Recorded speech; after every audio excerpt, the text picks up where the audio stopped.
안녕하십니까? 잘 지내셨어요? 오늘 말씀 제목은 주인이 나인가 하나님인가입니다. 말씀은 마가복음 11장 27에서 12장 17절입니다. 요절 12장 6절을 함께 읽겠습니다. 12장 6절 시작. 이제 한 사람이 남았으니 곧 그가 사랑하는 아들이라 최후로 이를 보내며 이르되 내 아들은 존대하리라 하였더니. 기도하겠습니다.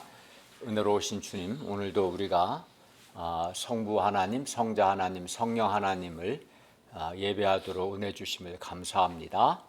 우리가 드린 예배가 주님께 감사하고 주님을 기쁘시게 하는 예배가 되게 하여 주시고 주님께서 주시는 죄 용서의 은혜와 말씀의 은혜를 풍성하게 누릴 수 있도록 도와주십시오. 예수님의 이름으로 기도했습니다. 아멘. 오늘 말씀은 포도원 농부의 비유로서 주인에 대한 농부의 자세가 어떠해야 하는가 가르쳐 줍니다. 오늘 말씀을 통해서 인생이라는 포도원에서 누가 주인인가, 하나님이 주인인가 아니면 내가 주인인가, 그리고 인생이라는 포도원의 주인이 내가 아니라 하나님이시라면 주인이신 하나님께 대한 나의 자세가 어떠해야 하는가 배울 수 있기를 기도합니다. 11장 27, 28절을 보십시오. 예수님과 제자들이 다시 예루살렘에 들어가셨습니다. 예수님께서 성전에서 거느실 때에 대제사장들과 서기관들과 장로들이 나와 묻습니다. 28절을 보십시오. 무슨 권위로 이러한 일을 하느냐? 누가 이러한 일을 할 권위를 주었느냐? 여기서 이러한 일이란 11장 15, 16절에서 예수님께서 이제 성전에 들어가셔서 성전 안에서 매매하는 자들을 내쫓으시며 또 돈 바꾸는 자들의 상과 비둘기 파는 자들의 의자를 둘러보시며 아무나 물건을 가지고 성전 안으로 지나다니며 허락하지 아니하셨던 일을 가리킵니다.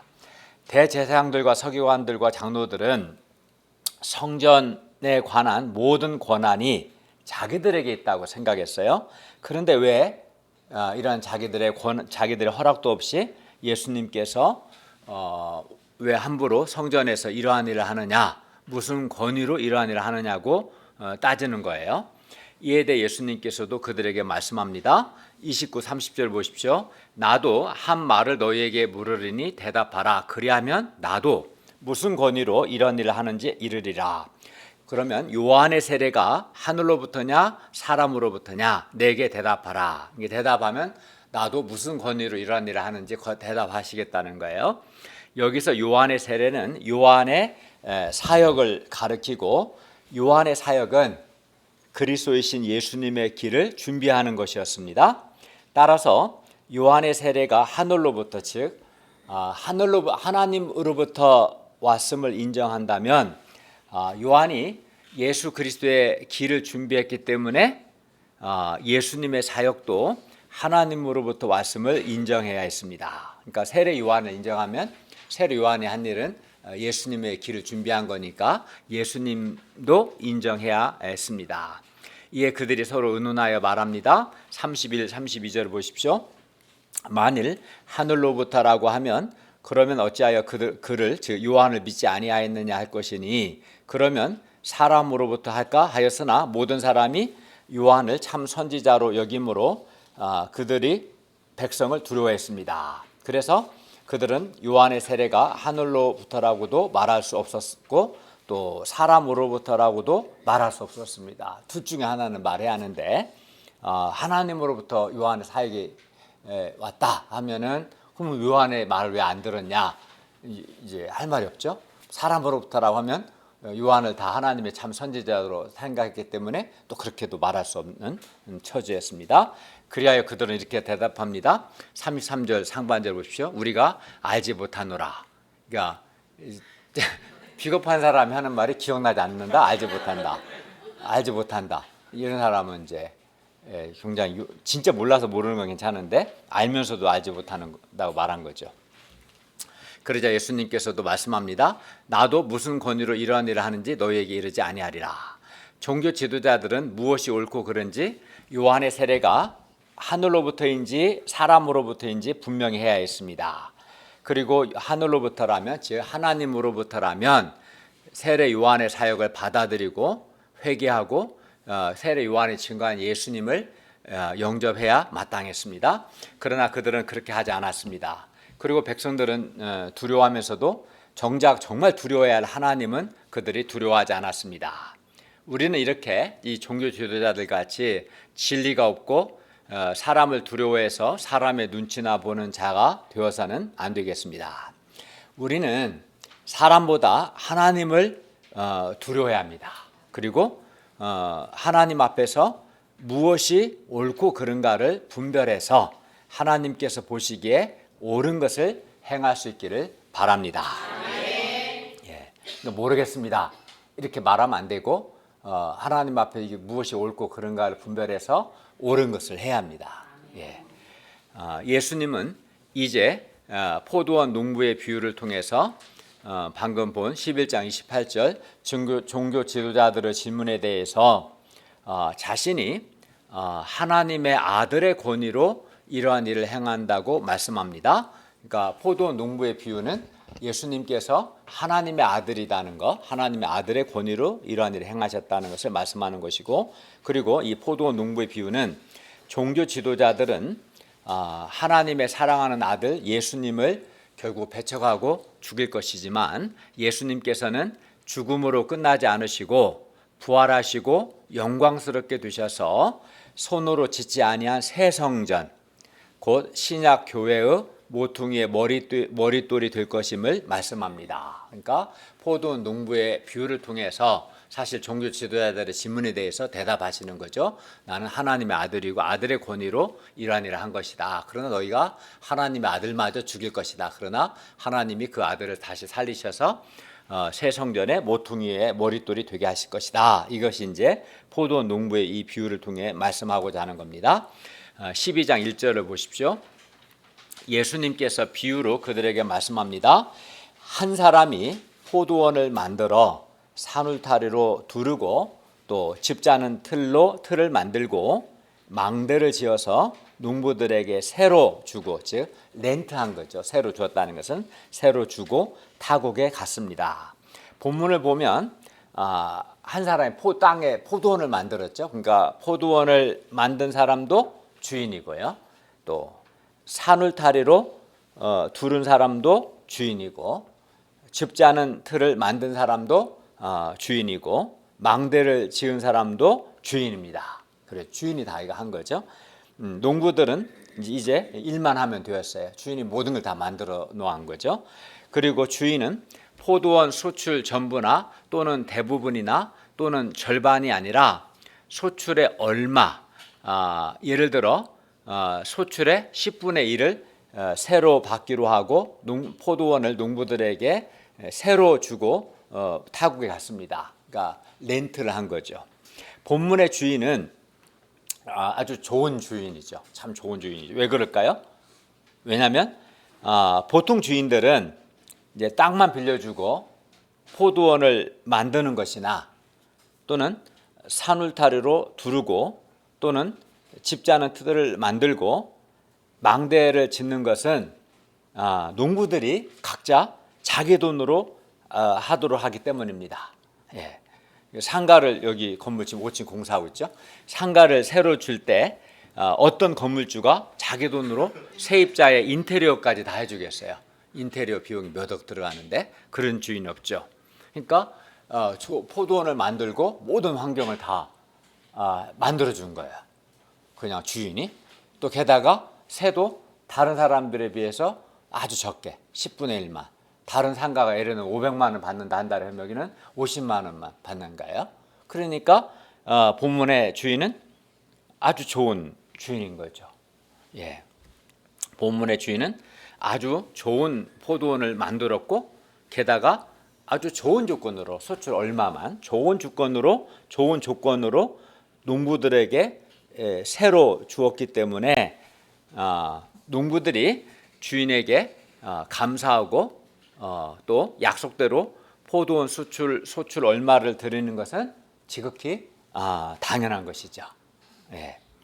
여기서 주인은 하나님을 가리키고 농부는 1차적으로 유대 종교 지도자들을 가리키고 포도원은 이스라엘을 가리킵니다. 그러나 범위를 좀 더 확대하면 우리 모두가 하나님으로부터 인생이라는 포도원을 새로 받은 농부들이라고 할 수 있을 겁니다. 2, 3절을 보십시오. 때가 이름에 주인이 농부들에게 포도원 소출 얼마를 받으려고 한 종을 보냈습니다.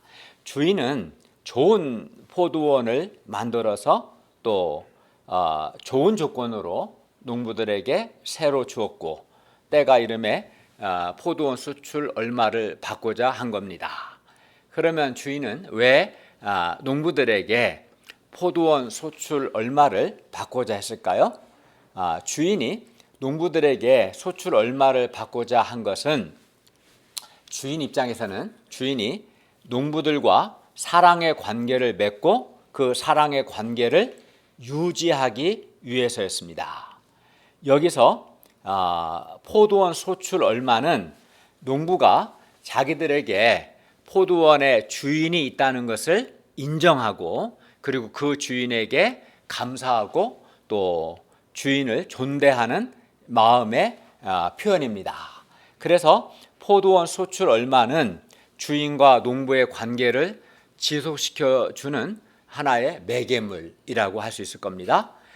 포도원 소출 얼마는 자기가 포도원의 내가 주인이 아니라 포도원 주인이 따로 있고 나는 포도원의 농부라는 농부로서의 자기 정체성을 기억하고 확인시켜주는 아주 중요한 표시인 거죠. 예. 특히 주인이 포도를 만들고 타국에 갔기 때문에 만약에 포도원 소출 얼마를 주인에게 새로 바치지 않으면 이제 이 주인과 농부의 관계가 맺어질 수 없겠죠. 그죠? 만일 농부가 포도원 수출 얼마를 내지 않으면 어떻게 될까요? 농부는 포도원에 대해서 처음에는 안 그렇지만 시간이 많이 흐르면 자기가 주인인 것으로 착각할 수 있어요. 처음에는 포도원 주인이 따로 있고 자기는 이제 주인이 새로 포도원을 맡겼고 그거를 잊어버리고 오래 일하다 보니까 내가 주인인 것으로 착각할 겁니다. 그리고 그 결과 주인과의 관계가 파괴됩니다. 그러므로 포도원 소출 얼마는 아주 중요한 의미를 갖습니다. 포도원 소출 얼마는 나는 포도원의 주인이 아니라 나는 그 포도원의 농부라는 것, 즉 포도원 주인의 주인됨을 인정하고 포도원 주인이 포도원을 나에게 새로 준 것, 렌트로 준 것에 대해서 감사하고 또 포도원 주인을 존대하는 존경하고 공경하는 표시, 이게 이제 포도원 수출 얼마입니다. 그리하여 세를 바친다는 것은 바치는 것을 통해서 농부는 농부로서의 자기 정체성을 지키고 내가 주인이 아니고 농부라는 것을 기억하고 정체성을 지키고 또 주인과의 사랑의 관계를 유지하게 됩니다. 그러니까 포도원 수출 얼마는 매우 중요한 거죠. 다시 2절을 보십시오. 종을 보내면서 주인은 농부들이 당연히 포도원 수출 얼마를 주인에게 바칠 것으로 기대했을 겁니다.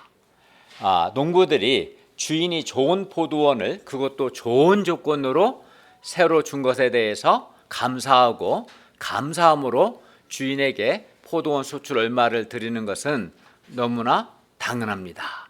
여러분의 생각이라면 어떻게 해요? 당연한 것은 안 당연한 것 같아요. 그죠? 그 인테리어 비용까지 다 해준 거예요. 그리고 세도 아주 적어요.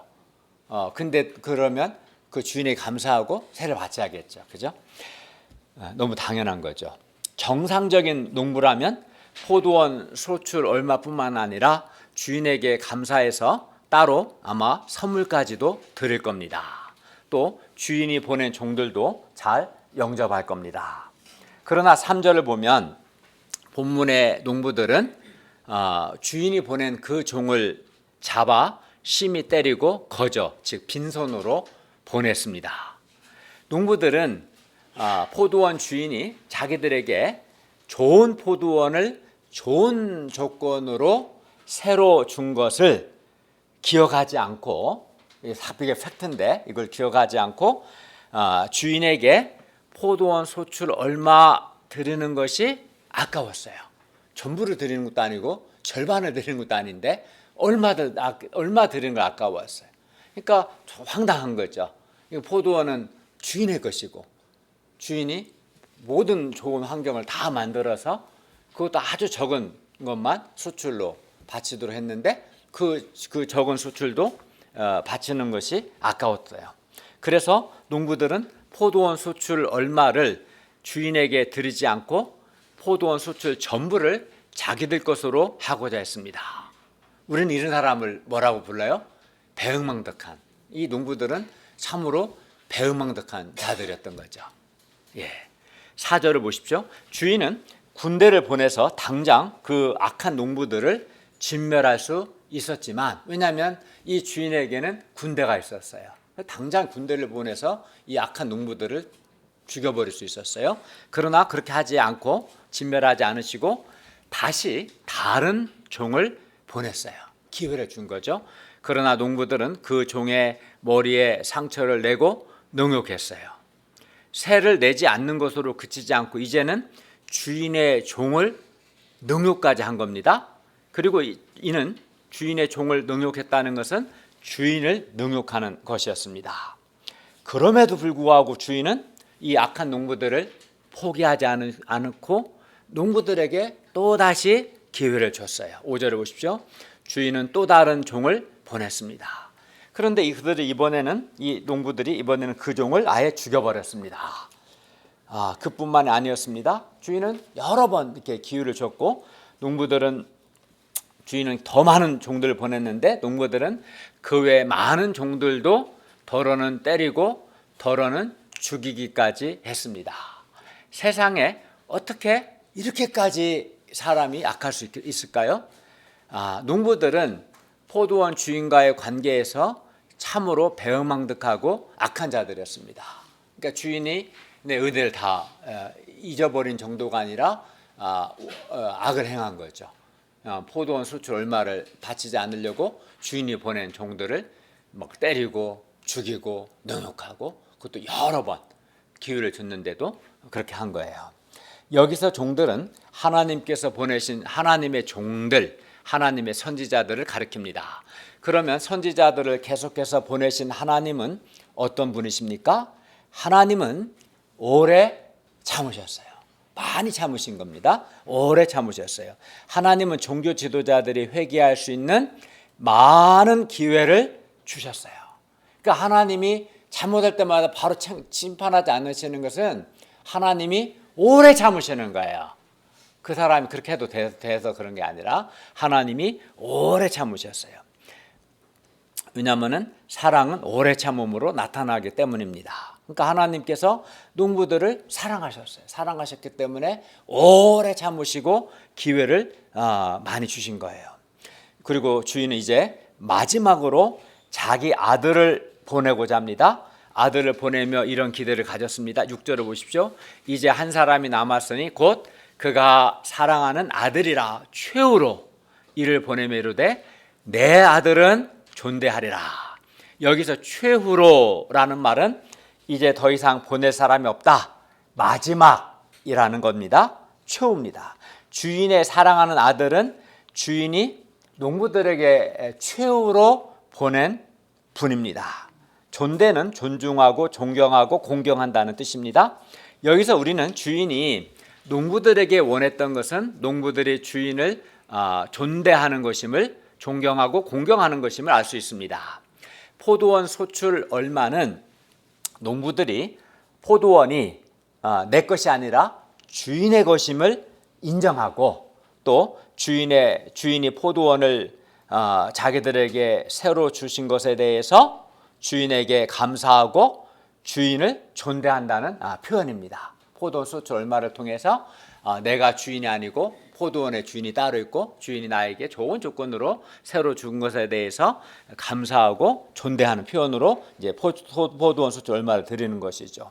주인이 원하신 것은 농부들과의 사랑의 관계성입니다. 소출 자체를 원했다면 소출을 많이 바치라고 했겠죠. 절반 이상은 바치라고 했겠죠. 근데 수출 얼마만 요구한 것은 수출 자체가 목적이 아니라 농부들과 사랑의 관계성이 목적이었던 거죠. 포도원 주인은 포도원 수출 자체보다도 농부들이 주인을 주인으로 인정하고 주인에게 감사하고 주인을 존대하는 것을 원했습니다. 그래서 농부들에게 많은 소출을 요구한 것이 아닙니다. 포도원 수출 얼마입니다. 물질로 말한다면 포도원 수출 얼마는 11조입니다. 그리고 주인이 최후로 아들을 보내면서 내 아들은 존대하리라 라고 한 것은 농부들이 비록 주인의 종들을 때리고 능욕하고 죽였지만 그래도 주인의 사랑하는 아들은 존대할 것이라고 기대했기 때문입니다. 또 그 농부들이 주인의 아들을 존대하기만 하면 이전의 모든 죄들, 그 주인에게 세를 바치지 않고 주인의 종들을 능욕하고 때리고 죽인 것들에 대해서 다 용서해 주겠다는 거예요. 아들만 존대하면. 주인이 이렇게 농부들을 오래 참았고 사랑했습니다. 그래서 할 수만 있으면 농부들을 용서하려고 했습니다. 한편 주인이 사랑하는 아들을 보내는 것은 주인이 농부들에게 최후로 보내는 것이기 때문에 이것이 마지막 기회입니다. 그래야 이제 농부들이 주인의 사랑하는 아들을 존대하기만 하면 이전의 모든 죄들을 다 용서받고 주인과 사랑의 관계를 다시 회복하고 또 주인의 포도원에서 일하는 특권을 계속 누릴 수 있습니다. 여기서 아들은 물론 하나님의 아들 예수 그리스도를 가리킵니다. 하나님의 아들 예수 그리스도는 우리 마지막 기회입니다. 이는 우리에게도 마찬가지입니다. 하나님의 아들 예수님은 하나님께서 우리 인생들에게 마지막으로 최후로 보내신 분입니다. 그리고 누구라도 하나님의 아들 예수님을 존대하기만 하면 그는 이전의 모든 죄를 다 용서받고 하나님과 사랑의 관계를 회복하고 하나님의 포도원에서 농부로 일할 수 있습니다. 아멘. 이제 진멸 받느냐 용서받느냐, 진멸이냐 용서냐, 포도원을 빼앗기느냐 계속해서 포도원에서 일하느냐, 이 모든 것이 최후로 보낸 주인의 사랑하는 아들, 곧 하나님의 사랑하는 아들 예수님을 존대하느냐 하지 않느냐에 달려 있습니다. 그러면 농부들은 어떻게 합니까? 어떻게 했습니까? 7, 8절을 한번 읽어볼까요? 시작. 그 농부들이 서로 말하되 이는 상속자니 자 죽이자. 그러면 그 유산이 우리 것이 되리라고 이에 잡아 죽여 포도원 밖에 내던졌느니라. 농부들이 처음에는 포도원 소출 얼마 드리는 것이 아까워서 포도원 소출 전부를 자기들 것으로 하고자 했습니다. 포도원 자기 것도 아닌데 소출 얼마 드리는 것도 아까웠던 거예요. 그래서 하나도 주인에게 안 바치고 다 자기 것으로 하고자 했어요. 그러나 이제는 그것으로 그치지 않고 이 포도원 소출뿐만 아니라 아예 포도원까지도 자기들 것으로 만들고자 했습니다. 그리고 그들은 주인의 상속자인 아들만 죽이면 그 포도원이 자기들 것이 될 것이라고 생각했어요. 이는 상속자니 자 죽이자. 그러면 그 유산이 우리 것이 되리라. 이렇게 생각한 거예요. 그리고는 주인의 사랑하는 아들을 죽여서 포도원 밖으로 던져버렸습니다. 사람이 욕심에 눈이 멀면 이렇게까지 악하게 됩니다. 농부들은 주인과의 관계에서 넘어서는 안 되는 선을 넘고 말았습니다. 아들은 마지막인데, 아들은 영접했어야 하는데 아들까지도 죽였고 포도원까지도 자기 것으로 만들고자 했던 거죠. 선을 넘은 겁니다. 지난날의 모든 죄를 용서받고 주인과 화해할 마지막 기회조차도 날려버렸습니다. 물론 농부들이 처음부터 이렇게 악하지는 않았을 겁니다. 포도원의 농부가 되었을 때 처음에는 주인에게 이렇게 좋은 포도원을 좋은 조건으로 주신 주인에게 아마도 감사했을 것이고 이 좋은 포도원에서 일하게 된 것에 대한 기쁨, 감격이 있었을 겁니다. 좋은 포도원을 좋은 조건으로 새로 주신 주인의 은혜와 사랑에 감사했을 겁니다. 처음에는 그들은 좋은 주인을 만나서 좋은 포도원에서 일하게 되었고 주인의 은혜로 풍성한 삶을 살게 되었습니다. 새는 조금밖에 안 되고 그 포도원에서 나오는 것으로 풍성한 삶을 살 수 있게 되었던 거죠. 새도 많이 내는 것이 아니라 10분의 1에 불과했습니다.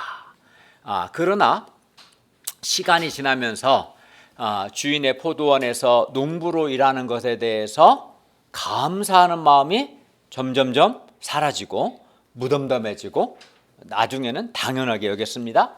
그리고 조금씩 욕심이 생겼습니다. 그러니까 감사가 사라지자 이제 욕심이 들어오기 시작한 거죠. 여러분, 사람의 마음은 진공 상태로는 존재할 수 없습니다. 아무것도 없는 상태로 존재 안 돼요. 감사가 사라지면 반드시 그 자리를 욕심이 대신합니다. 그걸 아셔야 돼요. 감사가 사라지면 사라진 그 상태가 유지가 되는 게 아니라 반드시 그 자리에 욕심이 들어옵니다. 욕심이 대신합니다. 그리고 욕심이 생기면 주인에게 당연히 드려야 하는 포도 수출 얼마를 아까워하게 돼요. 욕심이 들어오면 아까워요. 그 얼마가. 감사가 사라지면 또 주인이 포도원을 새로 주었다는 것과 그리고 그것은 큰 은혜라는 것을 잊어버리고 자기들이 포도원에서 열심히 일한 것만 생각하게 돼요. 그러니까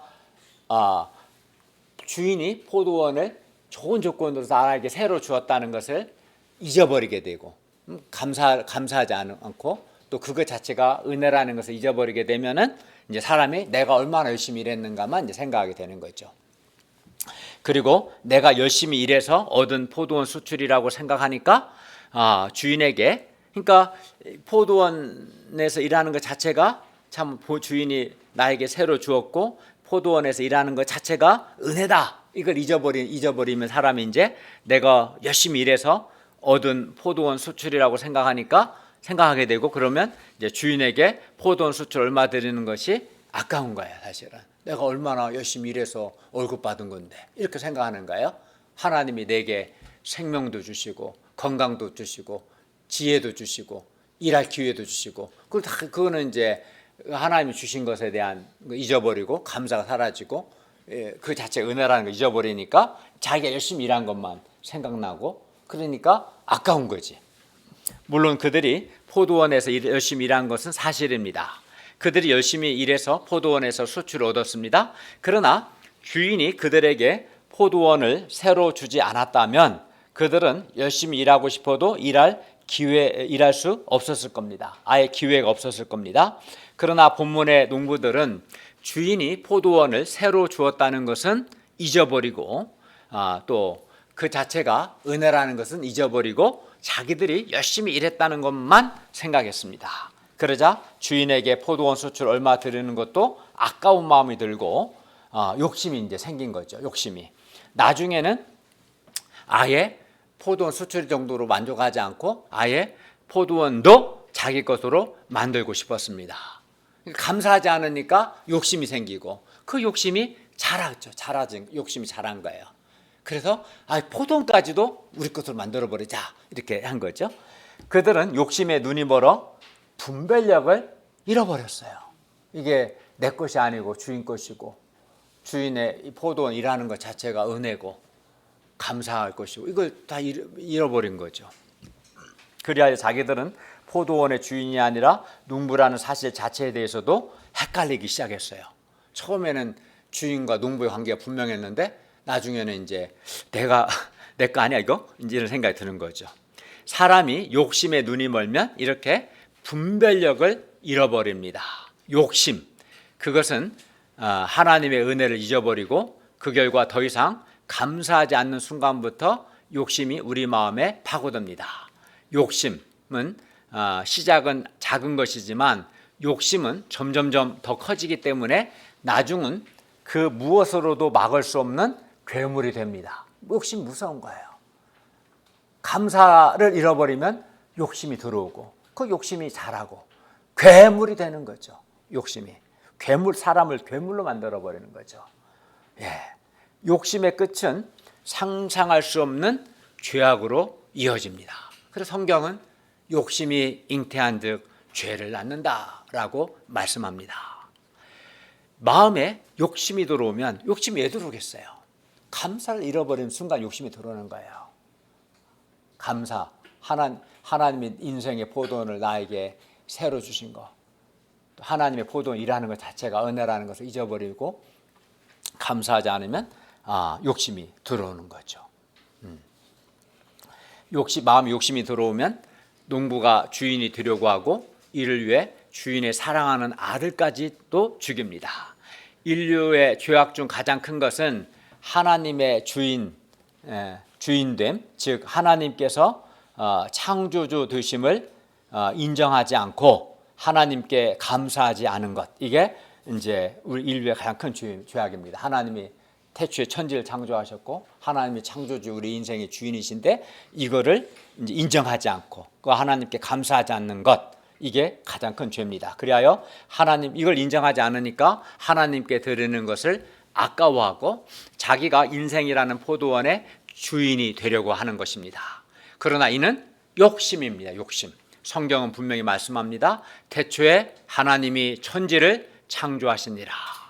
그러므로 하나님께서 우리 인생의 포도원의 주인이십니다. 내가 주인인가? 하나님 주인. 하나님이 창조하셨고 하나님이 주인이십니다. 하나님께서 우리 각 사람에게 인생이라는 포도원을 새로 주셨어요.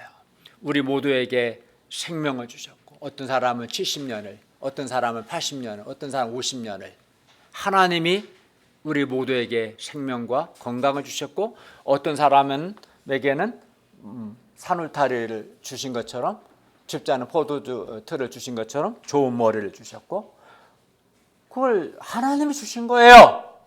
내 것이 아니라 하나님이 주셨고 또 어떤 사람한테는 이런저런 재능을 주신 거예요. 누가? 하나님이 주신 거예요. 뿐만 아니라 예수 믿는 우리에게는 구원의 은혜와 여러 은혜를 주셨고 영육 간에 배우고 성장할 수 있는 사랑이 풍성한 좋은 공동체와 기회도 주셨습니다. 놀라운 거예요. 사실은 매주 풍성한 말씀을 공급받고 기도 지원을 받고 목자님들의 사랑과 섬김을 받는 엄청난 좋은 포도원을 주신 것이죠.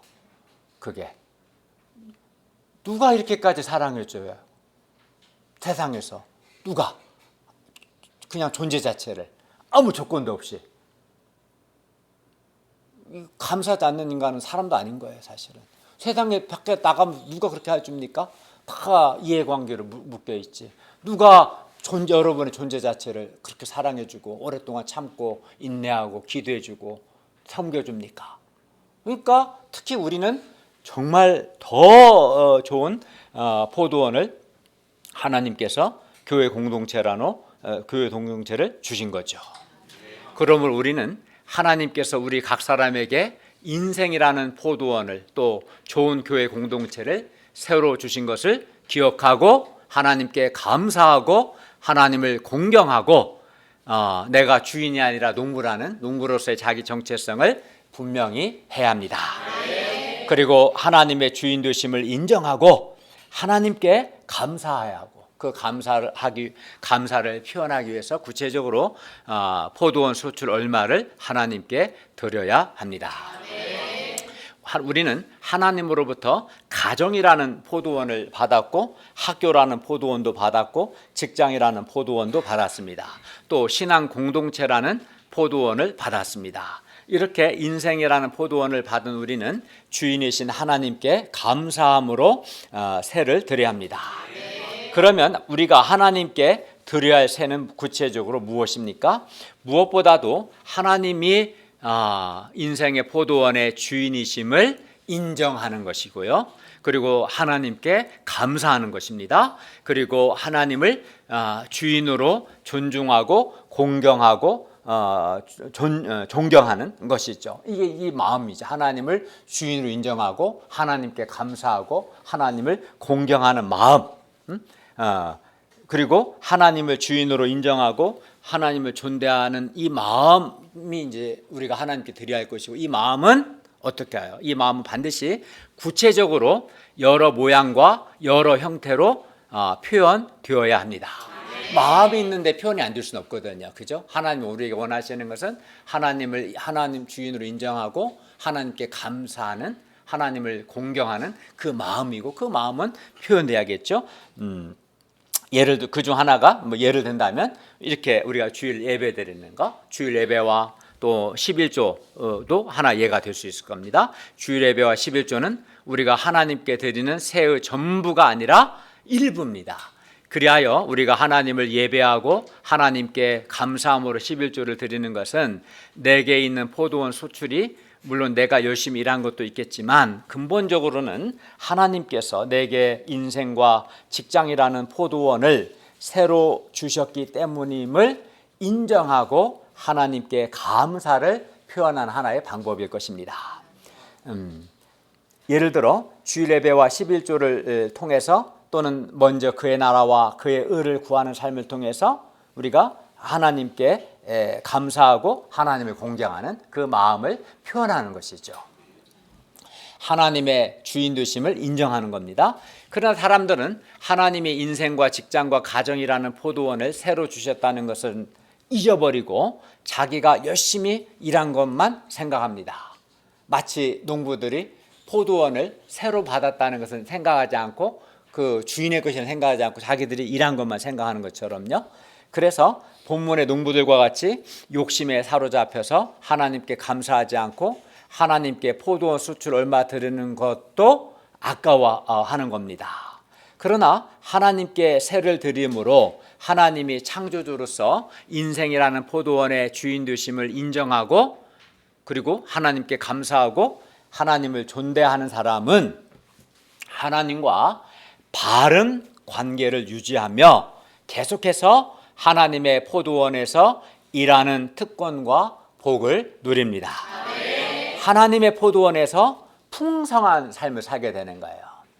반면 어떤 사람은 포도원, 본문의 농부들처럼 포도원 소출뿐만 아니라 포도원 자체까지도 자기 것으로 만들고자 합니다. 욕심을 냅니다. 그리하여 하나님의 아들 예수님을 배척하고 자기 인생 밖으로 내던져 버립니다. 본문의 농부들이 그러했습니다. 그러면 포도원이 그들 생각대로 그들의 것이 되었을까요? 9절을 한번 읽겠습니다. 시작. 포도원 주인이 어떻게 하겠느냐? 가서 그 농부들을 진멸하고 포도원을 다른 사람들에게 주리라. 이는 너무나 당연하지 않을까요? 어떤 주인이 상속자인 사랑하는 아들까지 죽인 농부들에게 유산을 주겠습니까? 주인으로서는 아들을 죽인 농부들을 진멸하고 포도원은 새를 잘 낼 다른 사람에게 주지 않겠습니까? 아마 그럴 겁니다. 하나님은 포도원을 빼앗아 다른 사람에게 주십니다. 이스라엘 종교 지도자들이 예수님을 존대하지 않았기 때문에 포도원을 예수님의 제자들에게 주셨습니다. 하나님과 하나님의 아들 예수님을 존대하지 않으면 그는 진멸당하고 포도원을 다른 사람에게 빼앗깁니다. 역사적으로 이스라엘 종교 지도자들은 진멸을 당했고 그들의 특권은 예수님의 제자들에게로 넘겨졌습니다.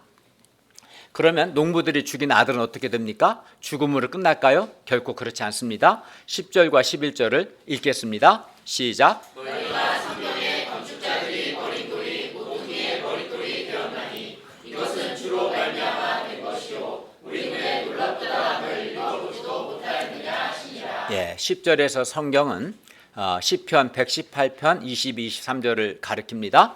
여기서 돌을 버린 건축자는 종교 지도자를, 돌은 예수님을 가리킵니다. 유대 종교 지도자들은 예수님을 버렸습니다. 예수님을 배척했고 십자가에 못 박아 죽였습니다. 그러나 예수님께서는 3일 만에 다시 살아나셔서 영광스럽게 되셨습니다. 그리고 지금 하나님 보좌 우편에 앉아 계십니다. 그리고 하나님은 건축자들이 버린 돌인 예수님을 사람의 손으로 짓지 아니한 새 성전 곧 신약 교회의 모퉁이의 머릿돌 곧 기초석이 되게 하셨습니다. 12절을 보십시오. 그들이 예수님의 이 비유가 자기들을 가리켜 말씀하신 줄 알고 잡고자 하되 무리를 두려워하여 예수님을 두고 갔습니다. 이들은 예수님의 비유가 자기들을 가리켜 말씀하신 줄 알고도, 알았다면 이제 회개했어야 하는데 알고도 회개하지 않았습니다.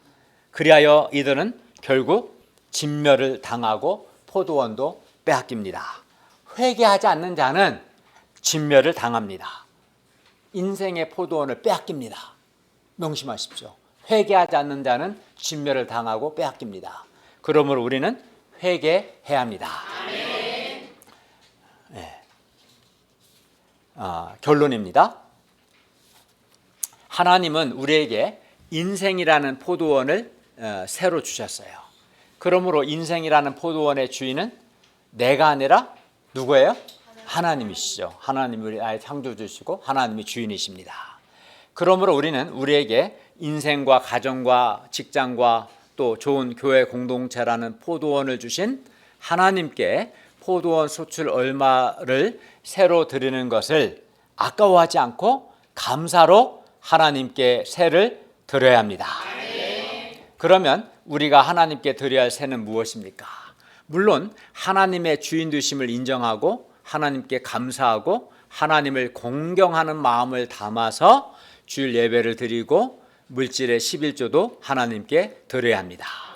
중요한 것은 우리가 마음으로부터 하나님이 인생이라는 포도원의 주인 되심을 인정하는 것입니다. 하나님께서 내게 생명과 건강과 지혜와 재능과 또 좋은 환경을 주셨음을 인정하는 것입니다. 그리고 하나님께 감사하는 것이고 하나님을 존중하고 하나님을 공경하는 것입니다. 그리고 이러한 하나님께 대한 하나님의 주인됨을 인정하고 하나님께 감사하고 하나님을 공경하는 이런 마음이 여러 모양과 여러 형태로 나타나야 합니다. 우리가 주일 예배를 드리고 11조만 드리면 우리가 하나님께 드려야 할 새를 다 드린 것일까요? 결코 그렇지 않습니다. 한 예입니다. 주일 예배와 11조는 한 예에 불과합니다.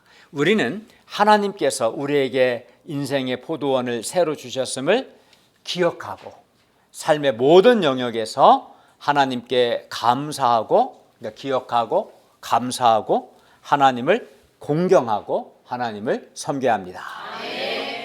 하나님께서 인생이라는 포도원을 새로 주신 거, 예를 든다면 저를 예로 든다면 하나님이 나에게 인생의 포도원을 새로 주셨다는 것은 나에게 생명을 주셨고 또 재능을 주셨고 이런저런 은사를 주셨고 또 특히 우리 예수 믿는 우리는 하나님께서 우리에게 구원의 은혜를 주셨고 또 사명을 주셨고 저 같은 경우는 말씀의 봉사자의 사명을 주셨다고 봐야겠죠. 또는 아내나 남편을 주셨고 좋은 동역자들을 주셨고 영육 간에 좋은 환경들을 주셨고 이렇게 하나님께서 인생이라는 포도원을 새로 주신 것을 기억하는 사람은 기억을 해야 하는데 기억하는 게 중요한데 기억하는 사람은 어떨까요? 하나님께 감사할 것입니다. 그리고 하나님께 감사하기 때문에 하나님께 기억하는 사람은 감사하고 감사한 사람은 하나님께 감사로 새를 드리는 것을 아까워하지 않습니다. 그렇죠. 기억하는 사람은 감사한 사람은 아까워하지 않습니다. 하나님께 드리는 것을. 마음에 감사가 가득하면 욕심이 들어올 틈이 없어요. 감사가 가득한 사람은 욕심이 들어오지 않습니다. 그러니까 하나님께서 인생의 포도원을 내게 좋은 포도원을 새로 주셨음을 기억해야 돼요. 기억해야 감사하고 감사할 때 하나님께 드리는 것, 새 드리는 것이 아깝지가 않아요. 욕심이 들어오지 않습니다. 그리고 하나님이 주신 인생의 포도원에서 일하는 것 자체가 은혜라는 것을 알아야 합니다. 그 자체가. 그걸 아는 사람은 내가 하나님의 포도원에서 일하는 것 자체가 은혜라는 것을 아는 사람은 내가 수고를 많이 했다는 자기의에 빠지지 않습니다. 내가 얼마나 헌신을 많이 했는데 수고 많이 했는데 이런 생각하지 않습니다. 내가 하나님의 포도원에서 일하는 것 자체가 은혜다. 이걸 정말 아는 사람, 마음으로 아는 사람은 그 자체가 감사한 거지 거기에 자기 의가 들어가거나 결코 그렇지 않습니다. 그런 사람은 뭘 모르는 사람입니다. 그러므로 하나님께서 인생이라는 포도원을 우리에게 새로 주셨음을 특히나 우리에게는 구원의 은혜와 좋은 공동체라는 것까지 주셨음을 기억하고 하나님께 감사하는 것이 매우 중요합니다. 감사할 때 우리는 감사를 하나님께 표현할 것이고 아까워하지 않을 것이고 감사하는 마음이 있을 때 욕심이 들어올 틈이 없을 겁니다. 그리고 하나님께서 주신 인생 포도원에서 일하는 것 자체가 은혜라는 것을 알아야 합니다. 그래야 욕심을 극복하고 또 감사함으로 하나님을 공경할 수 있습니다. 또 하나님이 인생이나 포도원을 주셨음을 기억하고 하나님께 감사할 수 있습니다. 우리가 하나님의 주인 되심을 인정하고 감사함으로 하나님께 세를 잘 드림으로 우리가 하나님과 바른 사랑의 관계 속에서 계속해서 하나님이 주시는 은혜와 특권과 복을 잘 누리고 풍성한 삶을 살 수 있기를 기도합니다. 하나님께서 나에게 인생의 포도원을 새로 주셨다는 것, 특히 예수 믿는 우리는 구원의 은혜까지 주셨다는 것, 또 좋은 공동체 주셨다는 것을 기억해야 합니다. 잊지 말고 기억해야 감사할 수 있고, 감사한 사람은 하나님을 섬기는 게 아깝지 않습니다. 감사하는 마음이 있을 때 욕심이 들어올 틈이 없습니다. 그리고 이렇게 감사할 때 하나님과 바른 사랑의 관계를 유지할 수 있고 하나님 주시는 은혜와 복을 계속해서 누릴 수 있고 풍성한 삶을 살 수 있습니다. 기도하겠습니다.